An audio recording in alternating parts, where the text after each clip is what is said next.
Aujourd'hui dans l'histoire, on voyage dans notre histoire tous les matins avec vous, Franck Ferrand, bonjour. Bonjour Thomas. Alors dites-nous Franck, à quel 29 août vous a déposé votre machine à remonter le temps? Celui de 1914, c'est celui du centenaire tout simplement. Et dans le journal de cet autre 29 août 14, donc, on peut lire un communiqué officiel rédigé par le général Joffre au grand quartier général et qui dit ceci, écoutez bien, c'est historique: la situation de notre front, de la Somme aux Vosges, est restée aujourd'hui ce qu'elle était hier. Les forces allemandes paraissent avoir ralenti leur marche. Et alors, c'est une bonne nouvelle si les Allemands ralentissent, je me trompe? Ah ben non, c'est sûr que c'est une bonne nouvelle, sauf que jusqu'à ce matin-là, les Français ignoraient complètement qu'on en était arrivé là.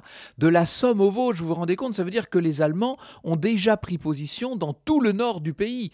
Eh bien, jusqu'à maintenant, on avait essayé de ménager la population, d'entretenir son optimisme, et donc on lui avait caché la vérité de la situation.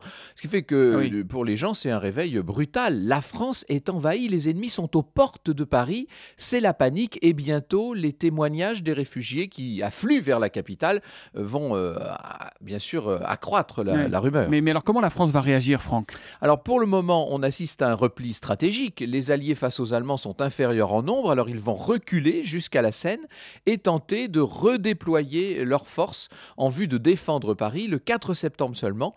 C'est bientôt, vous me direz, le 4 septembre. Joffre va ordonner la contre-offensive. Vous connaissez les termes, on se fera tuer sur place plutôt que de reculer. Là, ce sera la première bataille de la Marne. Ah oui, évidemment. alors ça, c'est l'épisode des taxis qu'on apprend au collège, ça, voilà, je m'en souviens. Les le taxis général parisiens. Gallieni qui réquisitionne 700 taxis pour aller conduire les troupes de Paris jusqu'au front. Le 10 septembre, les Allemands seront forcés de battre en retraite.